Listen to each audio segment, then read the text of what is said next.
Alors j'ai intitulé ça La guerre des ondes. Pourquoi? Parce que sans qu'on s'en rende compte, la planète est maintenant couverte d'ondes électromagnétiques générées par l'homme. Il y en avait déjà avant, bien sûr, mais on ne sait pas du tout ce qui va se passer avec tout ce brouillard dans lequel nous sommes tous plongés maintenant. Et on ne peut pas s'en débarrasser. Bien sûr, on ne va pas revenir en arrière. Mais il faut savoir qu'il peut y avoir des conséquences sur notre corps biologique importantes et imprédictibles. Donc il faut se préparer à ça. Et nos recherches s'inscrivent un peu là-dedans. C'est-à-dire qu'on a étudié un certain nombre de maladies chroniques, dont les cancers dont on va parler aujourd'hui, et trouvé qu'effectivement, non seulement il y a ce brouillard, mais il y a une résonance à partir de ce brouillard de molécules d'ADN, de germes notamment, de germes impliqués dans les maladies chroniques. Et cette émission peut être détectée, donc permet des nouvelles méthodes de diagnostic d'une part, et peut-être aussi de traitement. Alors ces maladies chroniques, elles sont bien sûr très nombreuses, elles sont multifactorielles bien sûr, mais elles ont en commun quand même deux facteurs. Un facteur biochimique qui est le stress oxydant, la production de radicaux libres, et d'autre part des infections froides par des agents infectieux. Infection froide, c'est-à-dire sans vraiment critères importants d'inflammation, sans fièvre, mais persistante et causant à la longue des dégâts importants. Alors, ces facteurs sont liés d'une part à la pollution générale, sauf transmis par les aliments, l'air, augmentés par la pollution chimique et les radiations, mais aussi par les comportements de l'homme, le tabac, l'alcool. Alors là, bien sûr, il y a déjà la prévention, mais le reste ne suit pas. Et surtout, donc, infections parasitaires, bactériennes, virales. Et c'est l'addition de tous ces facteurs qui va donner ces maladies chroniques. Et aujourd'hui, je le répète, on va surtout se concentrer sur les infections. Un petit mot quand même sur le stress oxydant, car on peut le corriger, bien sûr. On a à la disposition un certain nombre d'antioxydants, j'allais dire d'antioxydants, que l'on peut ingérer, mais aussi fournis par l'alimentation, mais aussi synthétisés par l'organisme. Nous avons malheureusement des différences génétiques et certains d'entre nous sont moins favorisés pour synthétiser notamment le glutathion, qui est un antioxydant naturel et détoxifiant très puissant. Alors, les infections froides, donc, elles persistent malgré les défenses immunitaires.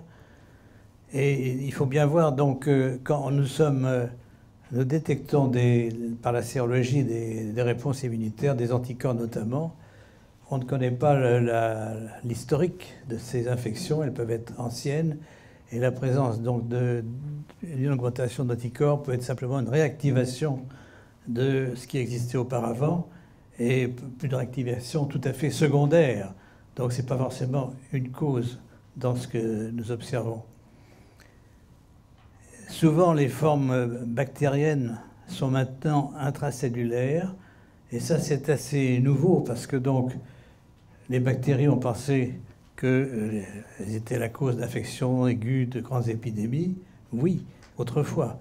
Mais maintenant que nous avons pu contrôler les grandes épidémies, les bactéries ont appris à persister dans l'organisme sous une forme presque latente, un peu comme les virus. Les virus, bien sûr, ont appris à faire ça depuis très longtemps. Et aussi, elles se cachent pour la formation de biofilms, ou même elles sont présentes, transportées par des vecteurs, notamment des protozoaires, des amibes, par exemple, ou des vers, etc. Et donc, elles peuvent être cachées par les vecteurs. Enfin, donc, ces infections froides, quand même, génèrent un stress oxydant, qui est donc un facteur que l'on peut détecter même dans ces infections. Alors, je vais vous parler, certains d'entre vous les connaissent, Mais ces technologies donc, que nous utilisons sont pour l'instant non reconnues, non validées, non remboursées, bien entendu. Mais je pense que dans l'avenir, elles le seront. C'est une question de temps et de conviction des autorités, disons, du mainstream du corps médical. Alors, c'est basé sur le fait que nous avons détecté, il y a plus d'une dizaine d'années maintenant, des ondes électromagnétiques produites par des dilutions aqueuses d'ADN de bactéries et virus dans les pathologies humaines, dans les pathologies humaines chroniques notamment. Et ceci donc peut se faire simplement à partir du plasma, d'un prélèvement de plasma. Et pour tout médecin qui s'intéresse à ce problème, nous pouvons vous envoyer par email un protocole de prélèvement du sang relativement simple, mais qui doit être respecté pour qu'on puisse détecter après les signaux de l'ADN. Alors, cette technologie fait appel à un changement de paradigme, car toute la biologie actuelle, la biologie moléculaire, est basée sur le fait que les molécules biologiques interagissent par contact et complémentarité de forme. Nous ajoutons, bien sûr, cette communication existe, mais nous y ajoutons le rôle des ondes, des signaux électromagnétiques, SEM, et ces ondes agissent par résonance à distance, par interférence. Donc ça complique beaucoup les choses, bien sûr, bien entendu, mais je crois que notre système biologique, nous existons parce que nous sommes très, très complexes. Et ça fait appel aussi au fait qu'il y a un médium particulier qui est un élément majeur dans notre corps, qui est l'eau. Alors l'eau, il y a de l'eau que l'on boit, bien sûr, l'eau extérieure, l'eau de la mer, mais il y a aussi l'eau organisée par les molécules biologiques. L'eau dans notre corps, elle n'est pas libre, elle est organisée et dans certains cas, elle mémorise les structures d'autres molécules. Alors là, ça fait aussi, bien sûr, bien plaisir à l'homéopathie, puisque l'homéopathie est basée sur le fait qu'il y a des dilutions où il n'y a plus de la molécule de départ. Eh bien, il y a toujours quand même des structures qui peuvent être dans les granules et qui peuvent, quand elles sont donc activées, peut-être par résonance, agir même à de très fortes dilutions. Donc, je pense que la médecine, la meilleure médecine, c'est celle qui guérit, et elle doit donc faire appel à la fois au progrès de la biologie, mais aussi à toutes les médecines traditionnelles qui, par empirisme, ont trouvé des choses très intéressantes. Alors, les faits que nous avons observés, parce que souvent on nous dit tout ceci c'est bien joli, mais c'est de la théorie. Mais pas du tout, c'est basé sur des observations que nous avons répétées des centaines de fois, avec beaucoup de mise au point précise. Et ici, je vous montre les principales conditions, c'est-à-dire que nous détectons des ondes basses, de très basse fréquence, dans certaines dilutions de filtrats, et filtrats à 100 nanomètres ou 20 nanomètres, à partir de cultures de micro-organismes ou de plasma de patients infectés avec les mêmes agents, ou de l'ADN extrait de ce plasma. Alors, le plasma, il marche s'il est frais, s'il n'est pas congelé.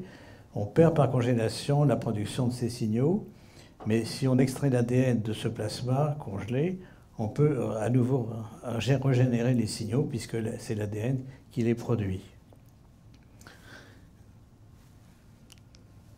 Alors, schématiquement, voilà donc comment les choses se présentent.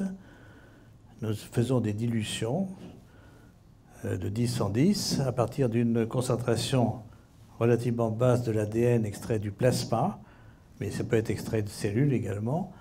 Et on voit qu'à certaines dilutions, assez loin dans la dilution, mais ce n'est pas de très haute dilution, on observe l'émission de signaux d'une fréquence plus grande que le bruit de fond qui existe naturellement dans toutes les préparations. Et ceci est lié à l'excitation, c'est donc un phénomène de résonance l'excitation par le bruit électromagnétique ambiant. Alors ce bruit électromagnétique, au départ, ce sont les ondes de Schumann, les ondes de résonance de Schumann qui circulent à la surface de la Terre, donc qui existent depuis la nuit des temps, depuis l'origine de la vie. Mais maintenant, depuis quelques décennies, on a en plus, bien sûr, tout le bruit électromagnétique généré par toutes nos machines, portables, Wi-Fi, etc. Donc, parfois, on n'est pas en peine d'avoir cette résonance. Elle existe probablement tout le temps, et notre corps est exposé à ces radiations. Mais pour la mesure, il faut quand même que ce bruit ne soit pas trop élevé. Or, maintenant, il existe des pics de production de ces ondes suivant un contexte assez complexe. Ça dépend un peu du sous-sol, des failles géologiques, plus les courants d'eau souterrains et la pose des antennes de téléphone. Donc vous avez de façon imprédictive parfois des pics de fréquences qui ne permettent pas de faire ces travaux, mais qui probablement aussi ont des effets pathologiques importants. Donc je pense que dans l'avenir, dans le cadre de la prévention, il faudra avoir des petits appareils qui permettront de détecter ces pics de fréquences et essayer de les éviter. C'est pas toujours facile, mais enfin il y a aussi des protections métalliques qui peuvent agir dans ce cas-là. Mais je pense que ceci sera aussi très important du fait que de plus en plus de personnes deviennent électrosensibles, c'est-à-dire qu'elles sont devenues, après un choc initial, extrêmement sensibles aux radiations ambiantes et qu'elles ne tolèrent plus. Et je pense que plus il y aura d'appareillage installé, plus il y aura de production 3G, 4G, 5G, etc., plus il y aura de personnes qui vont cadrer dans cette pathologie, et ça sera probablement un des thèmes futurs, peut-être, des organisations ici, de parler de comment s'en protéger. Alors, en tout cas, pour nous, actuellement, donc, la plupart des endroits sont quand même utilisables, et nous détectons donc pour certaines dilutions, mais vous voyez que ces dilutions sont quand même assez fortes dans le cas d'ADN bactérien, 10 puissance 8 à 10 puissance 13, et le calcul montre qu'à 10 puissance 13, vous n'avez plus les molécules d'ADN de départ. Donc là, nous faisons donc un peu de l'homéopathie également. Alors, on enregistre, ceci ressemble à un électrocardiogramme, mais ce n'est pas la même échelle de temps, c'est en millisecondes. On enregistre donc des fréquences nouvelles dans ces dilutions, mais aussi une augmentation d'intensité. Donc nous avons deux méthodes pour quantifier, enfin celle-ci surtout utilisée pour quantifier, c'est-à-dire l'augmentation de l'intensité globale du signal par rapport au bruit de fond. Et si on veut comparer donc les fréquences, vous voyez à gauche le bruit de fond, avec en couleur l'échelle un peu des fréquences, c'est bien surtout des fréquences très basses liées au champ électrique, 50 Hz, au champ du courant électrique. Mais vous voyez qu'à droite, vous avez un shift, un changement vers des fréquences plus élevées qui correspondent à ce qu'on peut enregistrer autour de 1000 à 3000 Hz. Et vous voyez en haut que ces fréquences se superposent aux fréquences du bruit de fond, ce qui suggère donc que le bruit de fond sert un peu d'onde porteuse, et que vous avez par-dessus donc une modulation de cette onde porteuse qui est spécifique. Elle est probablement spécifique de chaque ADN, de chaque séquence d'ADN, mais pour l'instant, on n'a pas été... Enfin, nous essayons d'aller évidemment jusqu'au bout, c'est-à-dire de caractériser chacune des fréquences correspondant à chacune des séquences d'ADN que l'on détecte. Ça sera évidemment formidable, mais on n'en est pas là. Pour l'instant, on s'attache simplement à la différence quantitative des fréquences, et cette différence est la même, on peut dire, pour tous les ADN. Alors l'interprétation de tout ceci, c'est très, très compliqué. Et là, ce sont naturellement les physiciens qui essaient de trouver la réponse. C'est qu'on sait que l'ADN et d'autres molécules, d'autres polymères peuvent organiser l'eau à leur périphérie. Et cette eau, donc, peut générer des structures relativement stables, qui sont comme un cristal liquide, et ces structures ne vibrent pas à faible dilution. C'est pour ça qu'il faut aller dans les dilutions plus fortes pour les voir libres de vibrer et donc pouvoir être détectées sous forme d'un signal. Alors, ces structures, qu'on appelle donc des nanostructures de l'eau, parfois elles irritent beaucoup les physiciens de l'eau, parce que les physiciens de l'eau savent que les dipôles de l'eau, l'eau est formée de molécules H2O, 2H et un gros atome d'oxygène.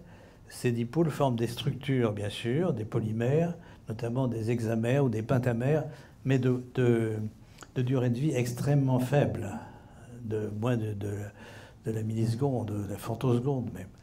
Et donc ces structures sont en perpétuel renouvellement et on voit mal comment elles peuvent garder une information. Ce que nous voyons cependant, ce sont aussi des faits, c'est que ces structures résistent quand même à un chauffage à 95 degrés. Je vous ai dit tout à l'heure que le plasma, on pouvait inactiver déjà la production de signaux à plus basse température, à 70 degrés. Mais là, quand nous avons des solutions d'ADN purifiées, on trouve que ces structures sont relativement stables et résistent 2 minutes ou même 10 minutes à 95 degrés. Elles sont donc relativement stables à la température. Et ça, c'est important parce qu'on va détecter l'ADN formé par ces structures, par la PCR, la polymérase chain reaction, qui implique justement un chauffage de l'ADN à 95 degrés. Donc voilà un peu le schéma. La meilleure explication pour l'instant, c'est que ces structures forment des domaines d'activation d'un grand nombre de molécules, peut-être de millions, qui probablement résistent, sont relativement stables pendant des heures et même des jours après leur formation. Alors, les expériences, je passe évidemment très rapidement sur tout ce que nous avons fait depuis cette détection, c'est-à-dire que nous avons montré qu'on pouvait transmettre l'information de l'ADN dans un tube d'eau. Et donc ça passait par des ondes électromagnétiques, à condition donc qu'il y ait la stimulation, une excitation extérieure pour la résonance. Et donc dans ces tubes qui sont donc en principe que de l'eau, on va pouvoir récupérer l'information de l'ADN. Ça étonne beaucoup de personnes qui nous accusent bien sûr de dire vous avez des contaminations, etc., etc. On a répété ces expériences des centaines de fois, et elles ont été répétées dans d'autres laboratoires, et je pense que ce sont des faits. C'est des faits difficiles à avaler, bien sûr, si on admet que l'eau n'a pas de structure stable. Mais si vous admettez que l'eau est un médium qui garde l'information de molécules, et ça c'est la base aussi de l'homéopathie, eh bien tout est possible. Mais ceci, probablement, existe à l'état naturel. Alors je passe donc à la deuxième technique que nous utilisons pour valider en somme la détection des signaux également, c'est la PCR, la polymérase chain reaction, qui permet donc d'amplifier des millions de fois une séquence à condition qu'on ait d'une part des oligonucléotides qui vont se fixer sur deux parties distantes de la chaîne d'ADN chauffée donc en un brin, dans un seul brin de la double hélice, et surtout l'utilisation d'une polymérase particulière qui est la Taq polymérase, extraite de bactéries thermophiles, c'est-à-dire des bactéries des eaux chaudes, des eaux même très chaudes. Donc cette polymérase est une protéine qui est relativement stable à haute température. Donc on va pouvoir fondre à chaque fois la molécule de double hélice par le chauffage et récupérer toujours la polymérase qui va donc continuer son action. En général, on utilise 40 cycles. Alors ici, nous avons été jusqu'à 70 cycles pour augmenter encore la sensibilité tout en conservant la spécificité. Alors voici un exemple de détection d'ADN amplifié par la PCR. En haut, vous avez l'ADN de départ. Et donc, il y a des dilutions de 2, -2, -3, -4. Pardon. Et en bas, vous avez toujours donc l'ADN formé par un PCR à partir de l'eau qui a été signalisée.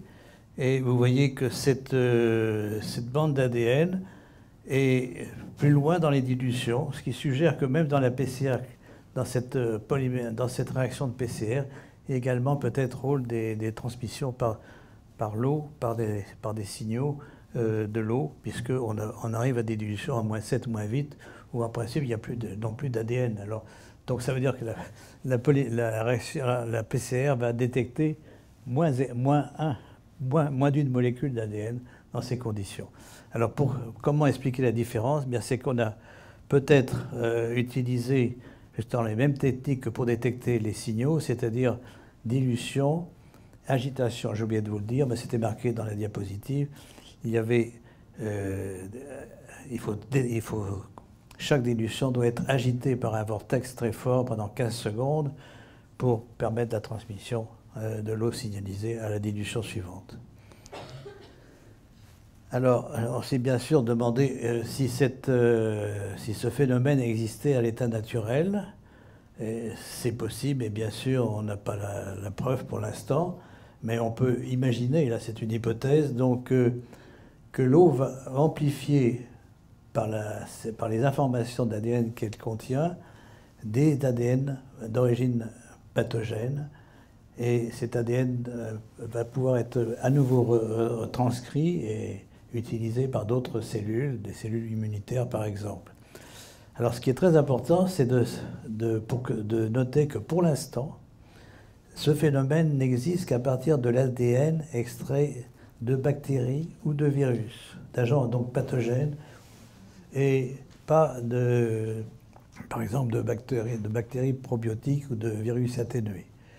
Alors nous nous sommes demandé pourquoi, et pour l'instant l'explication est basée sur un travail de chimistes fait par le groupe de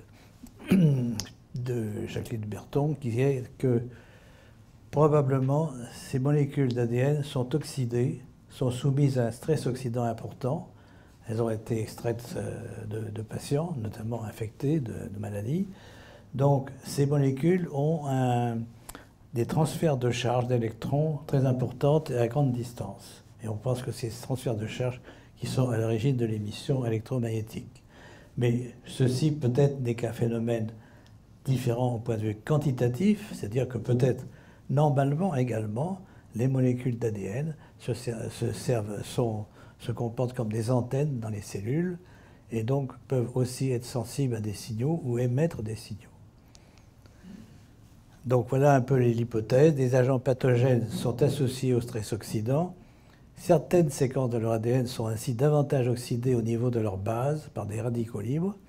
Il en résulte un transfert de charge électrons sur une longue distance, Jacqueline Berton, et l'émission d'un champ électromagnétique. Et finalement, ce que nous détectons, c'est le champ électromagnétique qui est présent donc à partir de ces bactéries ou de ces virus, mais surtout aussi chez les patients. C'est un phénomène que l'on peut donc détecter à partir d'une petite quantité de plasma ou de cellules. Alors ceci, c'est un peu un carton pour vous montrer que la molécule d'ADN se comporte comme une antenne assez fidèle, et à cause des oxydations, à cause de l'oxygène. Alors les applications de cette technologie, elles sont nombreuses, on n'a pas tout épuisé, mais je pense qu'elles peuvent surtout détecter des situations où on ne connaît pas l'agent pathogène, l'agent infectieux. Alors c'est le cas par exemple des opérations à cœur ouvert où les bactéries pathogènes traversent la muqueuse intestinale de façon anormale. C'est le cas bien sûr des transfusions de sang, détection de micro-organismes inconnus. Et je cite un exemple, par exemple, dans la maladie de Lyme, n'est-ce pas? Dans la maladie de Lyme, nous avons une excellente PCR, mais qui détecte seulement quelques-uns des germes transmis par les tiques. Et il y a des cas de maladie de Lyme qui ne sont pas des borrélioses ou des borrélioses liées à des sous-espèces, à des espèces différentes que de Borrelia burgdorferi.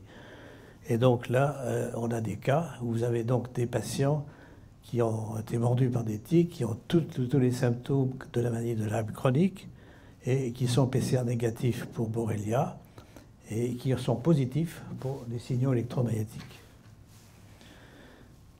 Donc c'est le cas d'autres maladies chroniques également. L'intérêt donc est de détecter des infections latentes, froides, dans des maladies qui ne sont pas connues pour être d'origine infectieuse.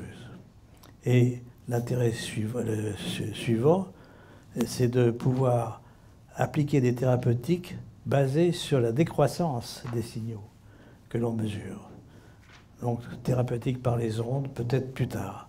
C'est-à-dire thérapeutique par les ondes elles-mêmes modifiées. Mais pour l'instant, on peut donc faire une thérapeutique classique antibiotique et voir, je vous en donnerai quelques exemples, voir la décroissance des signaux avec l'amélioration de l'état clinique. Alors voici quelques applications médicales actuelles. Donc vous voyez qu'on a élargi la détection des signaux des maladies qui ne sont pas connues pour être d'origine infectieuse. La maladie d'Alzheimer, le Parkinson, vous voyez beaucoup de maladies neurodégénératives, la sclérose en plaques, la polyarthrite rhumatoïde, certains cancers, même des maladies cardiovasculaires, les AVC par exemple. Je vais vous montrer simplement une illustration de ceci dans l'autisme, puisqu'il y a un mur de silence pour nier qu'il y a des facteurs organiques dans l'autisme, n'est-ce pas? L'autisme est considéré qu'une maladie purement, même pas une maladie, un handicap psychologique lié à la mère surtout. C'est totalement insuffisant. Je ne dis pas que ces facteurs n'existent pas, mais les facteurs biologiques sont quand même sont très solides, du fait même que si on élimine ces facteurs biologiques, on améliore beaucoup la condition de l'enfant autiste. L'autisme est une maladie curable et non pas absolument inévitable et catastrophique pour l'enfant et les parents. Alors, ce que nous avons trouvé, et nous ne sommes pas les seuls, c'est qu'il y a effectivement un changement dans la flore microbienne, probablement au niveau intestinal d'abord, qui va aller jusqu'au cerveau du fait que les barrières naturelles sont rompues, la barrière de la muqueuse intestinale et aussi la barrière hémato-encéphalique. Alors il faut bien voir que l'autisme est une épidémie à l'heure actuelle qui a une croissance quasi exponentielle. Ça, ce sont des courbes dans les États américains, mais on les trouve aussi en Europe, en Asie, en Afrique, partout. Et donc, elles sont très inquiétantes puisque le nombre d'enfants autistes augmente continuellement et maintenant on est plus qu'à 1 sur 50 aux États-Unis et si on extrapole la courbe, on va jusqu'à un enfant sur 2 dans 20 ans. Donc c'est quelque chose dont il faut se préoccuper, je pense, dont les pouvoirs publics devraient se préoccuper, alors qu'une grande partie du corps médical nie encore cette épidémie. Elle lie simplement un meilleur diagnostic de la maladie, ce qui probablement contribue, mais pas à ce point-là, et nie l'origine infectieuse de cette maladie. Alors je vais donc vous présenter rapidement, si vous voulez, parce qu'on va parler de cancer après, ce qui se passe dans l'autisme, cette barrière intestinale rompue, probablement du fait d'inflammation, de facteurs généraux. Et dans ces facteurs, il y a certaines vaccinations au mauvais moment. Je ne dis pas qu'il faut être contre les vaccinations générales, mais il faut écouter l'enfant, écouter les parents. Si l'enfant a une infection intercurrente, une inflammation quelconque du système immunitaire, il ne faut pas vacciner à ce moment-là. Alors, ce que nous détectons, c'est grâce d'abord à un travail américain, qui a été publié en 2012 par le groupe de Jan Lipkin à Columbia University à New York, avec lequel nous collaborons. Et ce groupe a trouvé des nouvelles espèces bactériennes du genre Suterella dans des biopsies d'iléons d'enfants atteints d'autisme et ayant également des troubles intestinaux. Et donc ils ont comparé cette étude avec des enfants qui avaient le même type de problèmes intestinaux, mais pas d'autisme. Et ils ont trouvé donc une bactérie, Suterella, pour laquelle ils ont défini des amorces pour la PCR. Et nous avons donc dérivé notre étude d'abord ou en même temps par la PCR et les signaux sur un certain nombre de patients autistes, d'enfants autistes en France, en Italie et dans d'autres pays européens, et trouver une extrêmement bonne corrélation entre la PCR Suterella et également la présence de signaux électromagnétiques.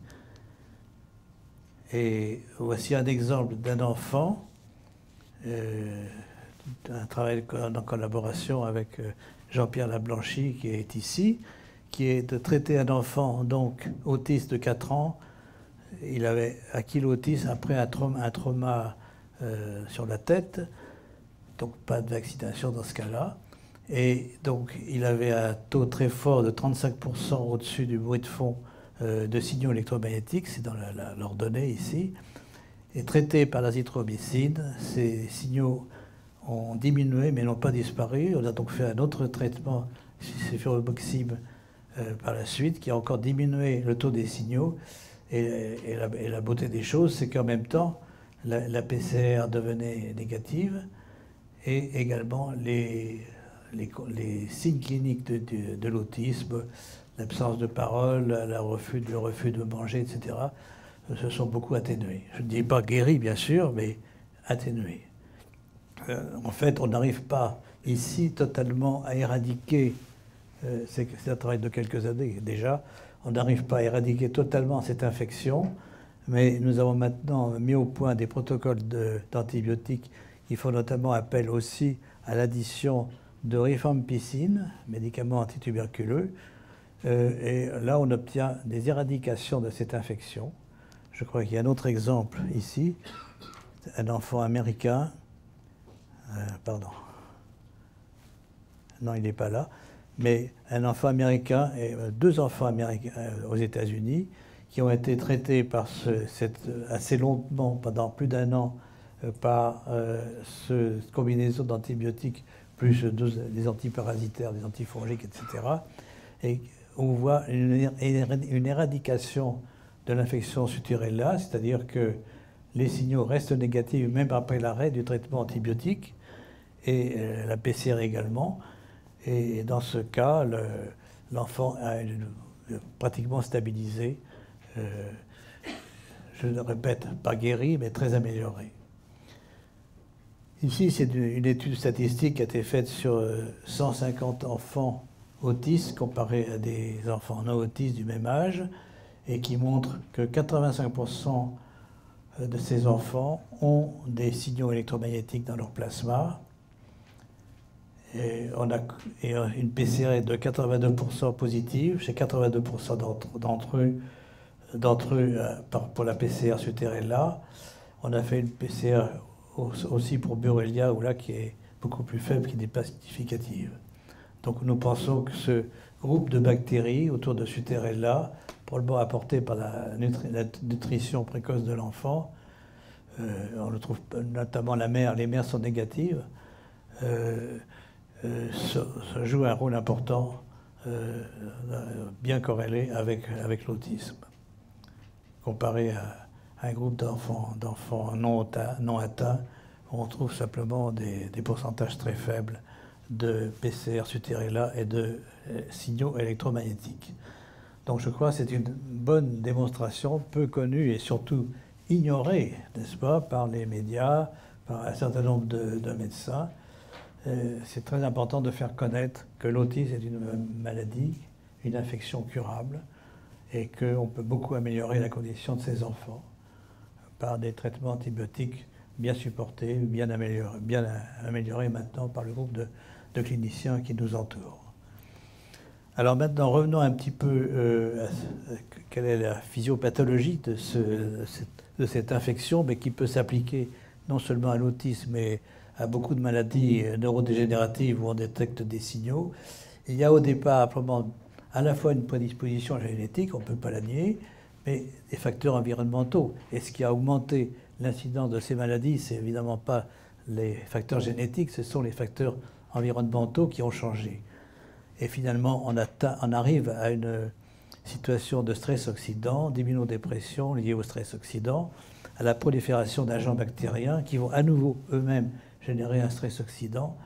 Et probablement, il existe une phase qui devient irréversible quand des mutations somatiques sont induites par ce stress oxydant et peut-être d'autres facteurs toxiques des bactéries. Et à ce moment-là, on a des effets neurologiques que l'on ne peut pas changer. Ce qui veut dire donc qu'il faut traiter ces maladies au début et pas évidemment à la fin si on veut obtenir une réversion assez importante. Alors, dans le cas de l'autisme, il y a donc une deuxième barrière qui a sauté probablement, c'est au niveau hémato-encéphalique. Et là, on sait que les radiations électromagnétiques, même de basse fréquence, peuvent ouvrir cette barrière. Donc on a une addition d'effets complexes, mais qui aboutit à des situations irréversibles. Je passe rapidement sur un deuxième exemple, qui est la borréliose de Lyme, dont j'ai déjà parlé, donc qui se caractérise par un polymorphisme des spirochètes, il y a des formes kystiques, il y a un tropisme neurologique, articulaire, et persistance donc des années de cette bactérie dans des sortes de sanctuaires probablement au niveau des articulations.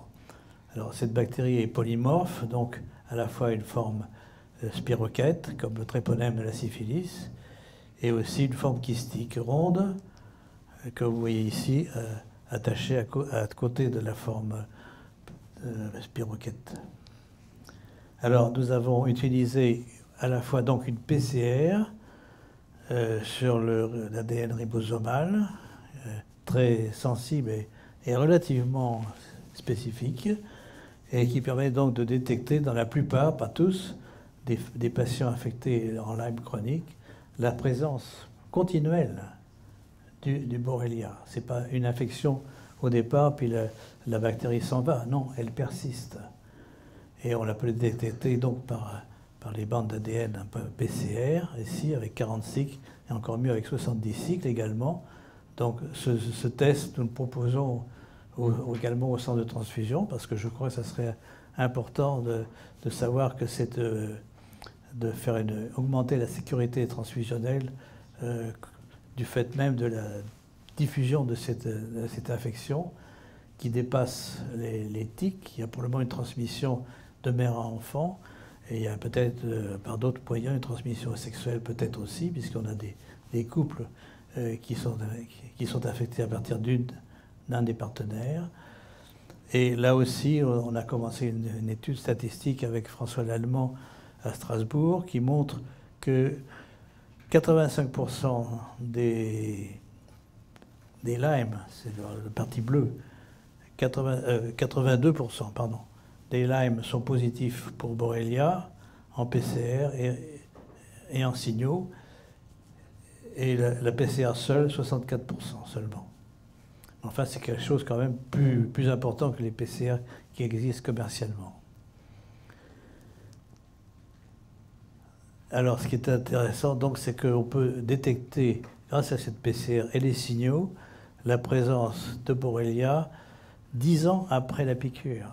Ce sont donc une persistance très longue, un peu comme la paralysie générale dans la syphilis, avec à la fois des signes neurologiques et articulaires.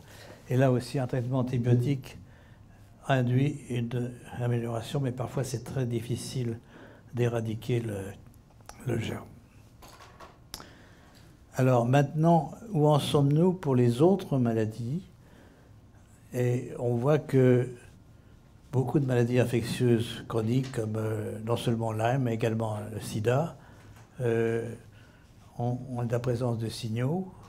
Et ce qui est très intéressant, c'est que tous les patients sous trithérapie qui suppriment la charge virale dans le plasma ne suppriment pas du tout la production à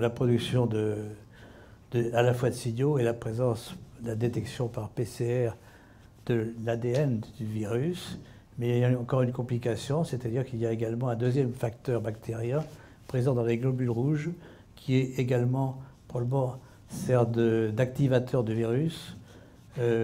Donc, ceci veut dire qu'il il faut trouver d'autres moyens que la trithérapie pour éradiquer cette infection.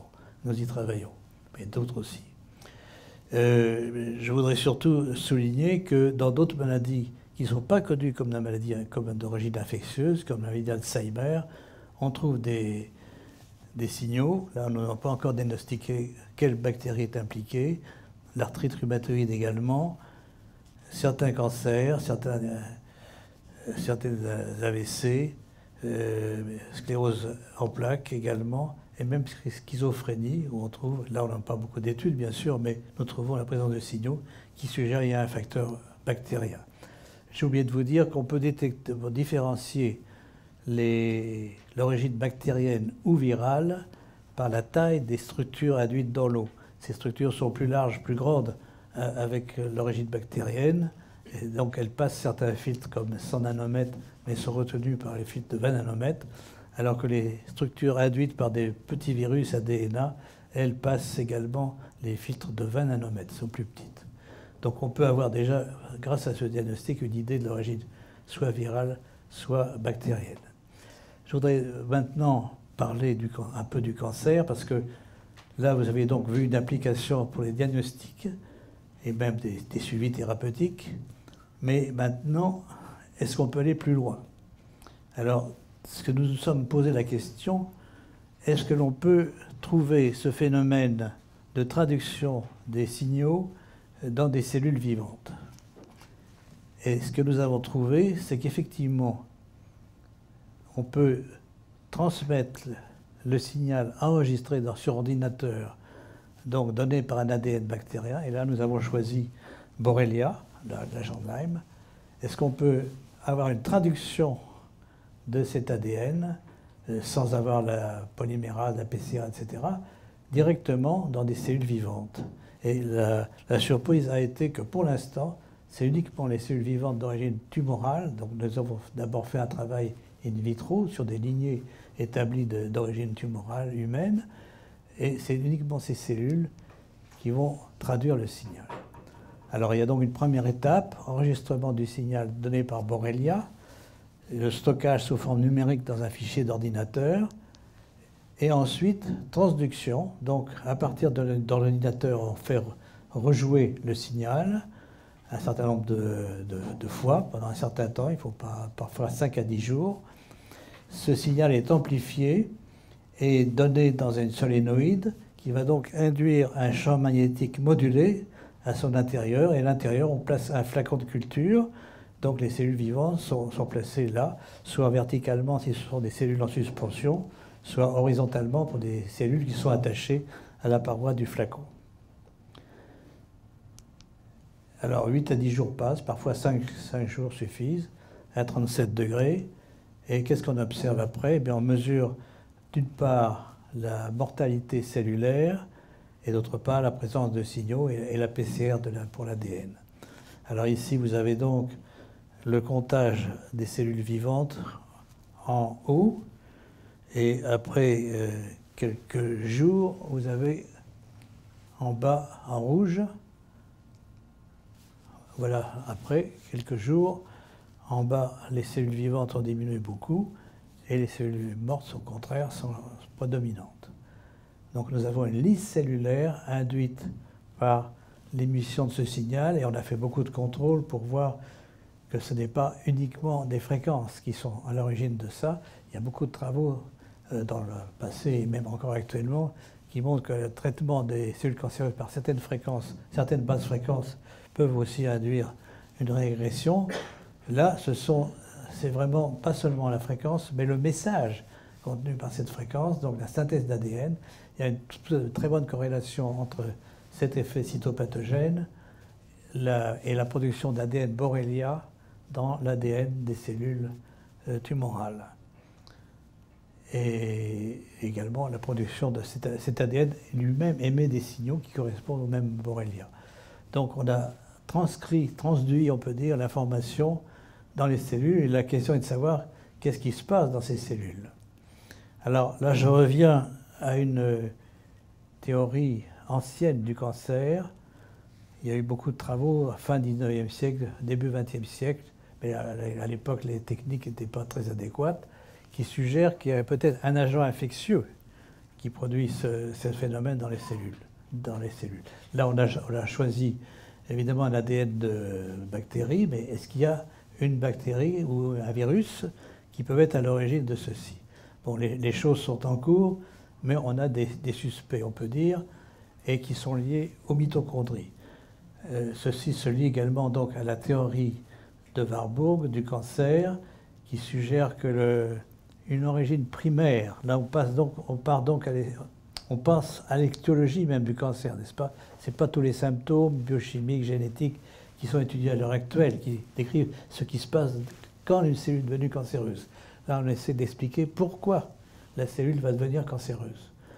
Alors, une hypothèse, donc, c'est qu'il y a une modification importante des mitochondries, puisque Warburg et bien d'autres à la suite ont montré que la synthèse d'ATP par phosphorylation oxydative dans les mitochondries est très perturbée dans les cellules cancéreuses et remplacée par une glycolyse qui a moins bon rendement, mais qui peut générer de l'ATP de façon plus rapide.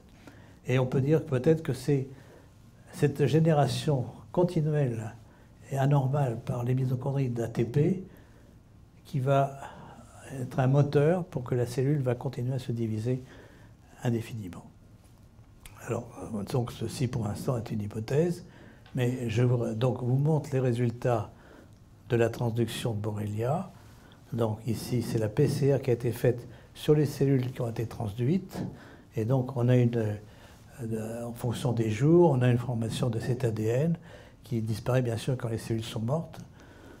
Et bien, beaucoup de témoins, ça c'est le témoin avec l'eau. Il y a aussi ce qu'on appelle le bruit blanc. On a fait des essais avec du bruit blanc qui n'ont rien donné, pas donné de génération et pas donné de mort cellulaire. Alors, on a choisi également plusieurs messages en dehors de Borrelia qui montrent que parfois ça marche également, mais pas partout. Donc la qualité, la spécificité du message est importante. Et bien sûr, on pense, même si on n'a pas toute d'explication, à une application thérapeutique. Alors ceci est en cours sur des souris porteuses de tumeurs humaines. Et on essaye de voir donc si une irradiation de ces souris leur donnant le même message va induire aussi une régression de la tumeur greffée chez la souris. Donc nous en sommes à ce stade. Et simplement, je termine en vous disant que tout ceci est un travail d'équipe avec donc des collaborateurs très compétents et également des physiciens, et notamment des physiciens italiens. Et je dois signer le nom de Del Giudice qui est décédé et celui de Giuseppe Vitiello. Et nous avons donc publié plusieurs articles, et le dernier est celui-là, en hommage à Del Giudice, et qui résume la situation où on en était en 2014, en 2015. Voilà. Et remercier bien sûr tous ses collaborateurs, les membres de la Fondation mondiale du sida et les membres de Chronimed, dont plusieurs membres sont ici. Merci beaucoup.